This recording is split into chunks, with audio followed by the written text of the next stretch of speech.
Саламатсыздар, урматтуу телекөрүүчүлөр, Ала-Тоо 24-тün түз эфиринде Ала-Тоо лайв көрсөтүүсү. Биз бүгүн сиздер менен кыргыз-казак маданий кызматташтыгы мына ушул теманын тегерегинде сөз кылабыз. Казакстанда белгилүү болгон Нур-Султан жаштар театры 15 жылдык юбилейин өткөрүүдө. Мына ушул юбилейдин алкагында Кыргызстанга келип, атайын өздөрүнүн чыгармачылыгын тартуулап, кыргыз элине жалпы кыргыз-казак боордошторго маданий тармакта эмгек сиңирүүгө мына бүгүн көрөрмандарды чакырууда. Кечээ күнү биринчи жолу өздөрү коюлган спектакльдер өттү. Бүгүн биз ушул спектакльдерди жана ошондой эле Нур-Султан жаштар театрынын директору Адил Ахмедов, ошондой эле Бакыт Хаджыбаев, ушул эле театрдын актёру конокко чакырганбыз. Саламатсыздарбы? Биздин студияга кош келдиңиздер. Алгач Адил мырза айта кетсеңиз, Кыргызстанга биринчи жолу келип атасыздарбы? Жок, Кыргызстанга келип абден бауыр басып калганбыз. Және де өздеріңізді көргенімізге өте қуаныштымыз. Біз бірнеше театр фестивальдерінде Қырғызстанда жаштар театры қатысқан. Сонау 2008 жылдан бастап осы күнге дейін.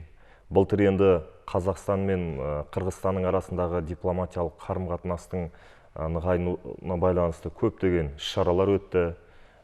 Сол Сармерден болсын, Жени Жоқпен Жамбыл Жабаевтың 175 жылдығы, Абай Құнанбаевтың 175 жылдығы осы Бишкек қаласындағы Сармерден өтті.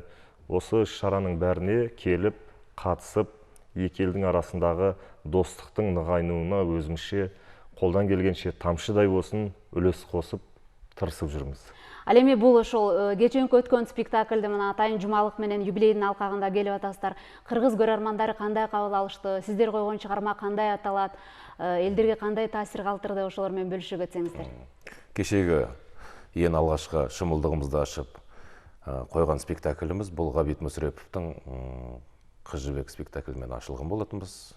Көрөрмөндөр өтө тамаша, ыстык ыкылас менен кабылдап, өте бір жақсы деңгейде өнер көрсеттік деп ойлаймыз. Жақсы кегел бері көптеген мінеке Қайрат Иманалиев бауырымыз күтіп алып, осы мәдени іс-шараларымызға қолдау көрсетіп, жақсы өтуіне бар мүмкіндік жасап беріп отқанына үлкен алғысымызды білдіреміз. Ал эми Адил мырза, ошол өздөрүңүздөрдүн түзүлгөн театр боюнча маалымат бере кетсеңизде, курамында канчасыздар, канча убакыттан бери кайсыл мамлекеттерди кыдырдыңыздар, кайсыл тематикаларда чыгармаларды коюп жүрөсүздөр? Биздин Нур-Султан қаласы жастар театры 2007 жылы 6 тамызда қазақ пен қырғызға әлемге ортақ ұлы жазушы Шыңғыс Айтматовтың Шыңғыс ханның ақ бұлты спектаклімен ашылған болатын.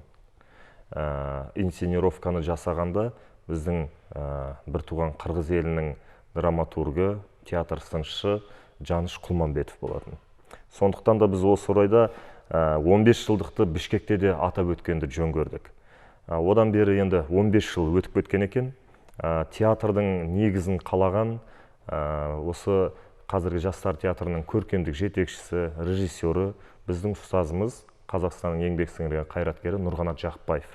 Нұрғанат Жақыпбаевтың 2006 жылы бітірген түлектері, студенттері, ол яғни біздер Хаджыбаев Бақыт, мен, Сергазин Дәурен, Эскулов Азамат, Рахипова Айнұр, Батай Жандәулет, Май Мадина, осы қыздар жігіттер бірігіп сол театрды ашқан болатын.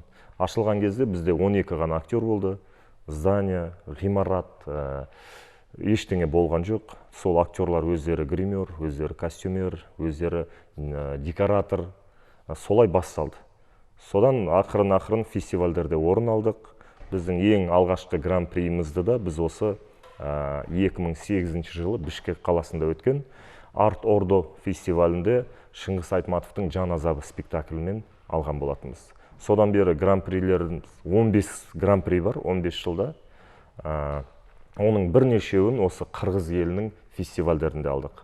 Атап өтсек, осы 2018-де Ош қаласында өткен Арт Ордо фестивалінде біз ғасырдан да ұзақ спектаклімен гран-при алдық. Қырғыз халқының мақтанышы Жамал Сейдахматовнаның 80 жылдығына байланысты керемет фестиваль өткен болатын. Одан кейін Шыңғыс хан спектаклімен келдік.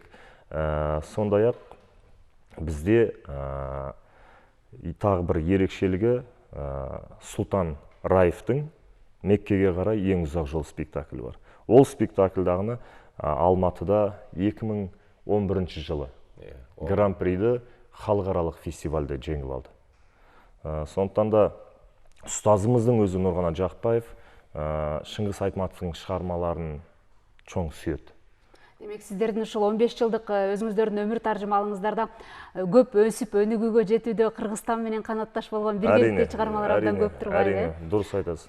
Ушул актерлук кызматта да, мисалы, сиздер 15 жылдан бери келатасыздар, Кыргызстан менен ушул биргелешип, кайсы бир спектакльдерди коюп, же болбосо бир башка чет мамлекеттерге гастролдорго барып, маданият тармагында бирге өнүгүп, ушундай тажрыйба иш алмашкан учурлар болду беле? Бізде алдағы уақытта үлкен жоспарымыз бар. Сіздердің қырғыз халқының мақтанышы, қазақ халқына да қазір зор еңбегі сіңіп, біз өте қатты құрметтейтін драматург, қоғам қайраткері Қайрат Олжабайұлы Иманалиевтің біз Шоқан Уәлиханов жайында пьесасы жазылуда. Ол пьесада қырғыз-қазақ достығы көрсетіледі. Ол жерде қазақтың актерлары да, қырғыздың актерлары да өнер көрсетеді. Сондай бір ортақ әдемі туынды шығады алдағы уақытта. Биргелешкен чыгармалар, да пландарыңыздар көп экен. Ал эми негизи эле Кыргызстанга келип ушул буга чейинки спектакльдер койгондо ушул канча убакытта болосуздар, кайсыл программалардагы биздин кыргыз көрөрмандар азыр түз эфирде бизди көрүп жатса, сиздерди кайсыл жерге келип көрсө болот, ошолор тууралуу маалымат бере кетсеңиз. Бүгүнкү коюлатын биздин спектакльimiz жанарындагы жалгыз әуен деген атауымен ала бертип көрөрмендерге тартуу этетін боламыз. Осы спектакльмен өкүнүшкө орай әрине бүгін шымылдығымызды жауып, ары қарай біз Түркия қаласына фестивальға ұшып бара жатқан жайымыз бар. Енді барша Бишкек қаласының тұрғындарын, қонақтарын осы бүгінгі біздің спектакльден қапы қалмай келіп көріп тамашалауға шақырамыз. Әрине сіздерді де. Кешке сағат 19:00-де Тоқтаболот Абдумомунов атындағы ұлттық Қырғыз драм театрында өтеді. 15 жылдықтың алқағында жалпы бир эле Кыргызстанга эмес, жалпы түрк боордош элдердин бардыгында кыдырайын деген экенсиздер. Ошол турнеңиздерде кандай программалар бар, дагы кайсыл жактарда сиздерди көрөрмандар күтүп атат? Биз енді ең әуелі өзімізге ең жақын бір туған Қырғыз елінен бастағанды жөн көрдік. Осы Қырғызстанға келіп, өнерімізді көрсетіп, батаны алып кетейік деп, Шыңғыс Айтматовтың да сөзі бар ғой, қазақ қырғыз бір ел, екі мемлекет деген. Сондықтан да қырғыз халқынан бастауымыз да бекер емес. Бұдан ары қарай Түркия еліне барамыз. Ол жақта Шекспирдің Асауға чалма спектаклін қоямыз. Сондай-ақ бүгінгі өтетін жанарындағы жалғыз әуенді түркі халқы өздері сұрап қойып берулерімізді өтінген болатын. Қазіргі сапарымызда осы екі мемлекет. Алдыда дагы көп пландарыңыздар бар. Әрине, бұйыртса пландарымыз. Негизи эле айта кетсеңиздер, бул акыркы жылдары негизи эле элдердин көпчүлүгү бул социалдык экономикалык проблемалар, абалдар менен жүрүп эле маданият тармагында көп көңүл бурбагандай сезилет да. Ал эми кыргыз-казак боордош эл болуп, маданияты тектеш элдер бирге өнүгүп аткандан кийин сиздерде ушул абал кандай? Маданиятка жалпы көңүл буруу, элдин кызыгуусу, анын арасында маданият тармагында өсүп келаткан мына жаш актерлор, жаш чыгармачыл инсандар, бул тармакка негизи адамдардын кабыл алуусу кандай сиздерде? Сиз айта кетсеңиз, жаштар артыңыздан ээрчиген жаштар көппү сиздерде? Енді осы кейінгі жылдарда бізде мәдениетке, өнерге деген жастарда құлшыныс өте жоғары. Өйткені неге десеңіз, сол Темірбек Жүргенов атындағы ұлттық өнер академиясына, театральный дейміз, Нұр-Сұлтан қаласында шабыт. Өнерге келген абитуриенттердің саны күрт өсуде. Енді ол нені көрсетеді? Ол енді ойлаймыз, қазіргі таңда біздегі киноның дамып жатуы, театрдың дамуы, бұрын көбісі шоу-бизнеске кететін. Ал қазіргі таңда осы 2 жылдық пандемиядан кейін көп халық түсінген сияқты.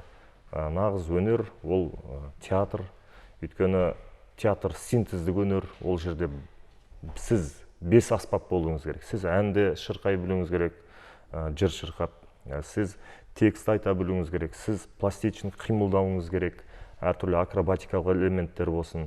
Осы тұстан келгенде бізде осы соңғы жылдары, әсіресе пандемиядан кейін көрермен саны театрға деген көбейді. Ал әрине мемлекеттік тараптан да қолдауымыз бізде жақсы. Біздің қазіргі таңда осы Қырғыз еліне келіп, одан Түркі еліне барып жатқанымыздың өзі де мемлекетіміздің бізді қолдап жатқанының белгісі деп білеміз.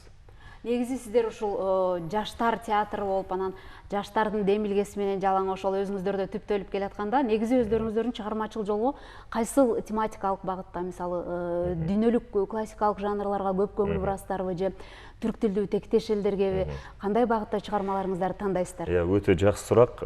Биздин театрымыздын ерекшелиги сода, бизде катып калган бир жанр жок. Бизде тек гана сөзгө куралган спектакльдер де бар. Сондай-ақ негізгі бағытымыз ашылған кезде көп сөзден көрі пластикалық элементтерге құрылған қойылымдар болатын. Ал бірақ қазіргі таңда біз мюзиклға да бет бұрып жатырмыз. Біздің актер-актрисаларымыз бәрі билейді, ән айтады. Сол бір ерекшелік біздің театрымызға тән. Сонысымен біз басқалардан ерекшеленіп тұрамыз. Тіпті психологиялық драмалар болсын, музыкальный спектакльдер, комедия, трагедия, кез келген жанрда біз өзімізді сынап көре аламыз. Және де бізде дәл қазір қатып қалған бір ғана мынау направление деген сөз жоқ. Былайша айтқанда, біздің актер-актрисалар ағайымыздың талабымен универсал бәрі, жан-жақты. Сиз мына директоруңуз айтып өттү, заман талабына жараша, жаштардын, көрүүчүлөрдүн табитине жараша ар тараптуу болобуз, белгилүү бир багытты көздөбөйбүз депчи. Кайдан тажрыйба аласыздар, кантип үйрөнүп атасыздар замандын агымына? Мисалы, канча убакыт кетет бир спектакльди койгонго, дайынданганга канча убакыт кетет? Күшөгөнүн артындагы түйшүктөрү, актерлук кызматтын мына ошолор жөнүндө бөлүшө кетсеңиз. Енді бұл тарапта бізде академия қабырғасында оқып атқан кезде біздің ұстазымыз, мастеріміз, оның бізге қоятын талабы әрқашанда актер бес аспап, әр нәрсені, кез келген нәрсені, талап еткен нәрсесін орындай білу керек деген санамызға сындырып өсірді. Сол себепті де біздің театрымыздың актерлардың көбісі осы Нұрғанат Жақпайдың шеберханасынан бітірген өздерінің шәкірттері. Сол себепті бізде 4 жыл сайын сол Нұрғанат ағамыздың, өзіміздің режиссеріміздің өзінің жәндегі шәкірттері театрымыздың актер құрамын толықтырып тұрады жыл сайын. Соның ең мысалы алғашқы ашылған театрдың негізін қалаған актерлардың бірі біздер болсақ, Әділ Ахметов және директорымыз бәрін тізбектеп айтып шықты. Кейінгі поколение өзінің әр курс өзінің дипломдық жұмысы бар, әр курс бір курсқа құсамайтындығы бар. Жаңа спектакльдермен біздің театрымызға келіп толықтырып жатады. Және де актерларымыз көбейген сайында қазір біздің бағыттарымызда спектакльдің неше түрлісін айтып отыр ғой, және комедия болсын, трагедия болсын, мюзикл болсын, сол тараптардан да біздің жалпы қанатымыз кеңге жайылып, көптеген мүмкіндіктеріміз де кеңейіп, қазір көптеген шығармаларды қойып жатқан жайымыз бар. Ал жалпы әр спектакль, оның шығу мерзімі әртүрлі. Өйткені кейде бір спектакльдер болады, бір ай немесе кейде бір аптаның ішінде шығып кетуі мүмкін. Ол режиссердің кейде шабыт келген кезде, ол кісі өз дайын болған кезде бізді күндіз-түні демей, демалыс бермей, сол атмосфераға кіргізіп, сонымен жұмыс жасап, сол жерде терілеп, бар өнерін салып, кейде бір аптаның ішінде шығып кетіп жатқан спектакльдер де болды. Ал кейде бір 2-3 спектакль қатарынан 1-2 айдың ішінде 2 спектакльді мысалы бір айда қойып шығарып премьерасында беріп параллельно. Ар бир ишти баарын бирдей убакытта алып кеткенге да мүмкүнчүлүк болуп турбайбы? Бир эле чыгармачылык менен текшерип калбай, урматтуу биздин казак боордоштор, чыгармачыл инсандар, өзүңүздөрдүн 2 күндүк убактыңыздардын тардыгына карабай да биздин түз эфирге майк берүүгө келип бергениңиздерге ыраазычылык билдиребиз. Урматтуу телекөрүүчүлөр, биз бүгүн сиздер менен кыргыз-казак маданият тармагындагы кызматташтыгынын алкагында, Казакстандагы Нур-Султан жаштар театрынын 15 жылдык юбилейинин алкагында Кыргызстанда болуп өткөн 2 күндүк гастроль, андагы кызыктуу чыгармалар менен мына бүгүн акыркы күн болушат. Жалпы көрөрмандарды ошол спектакльдерди келип көрүп кетүүгө чакырабыз. Ал эми биз болсо сиздер менен коштошобуз. Кийинки эфирлерден жолукканча аман туруңуздар.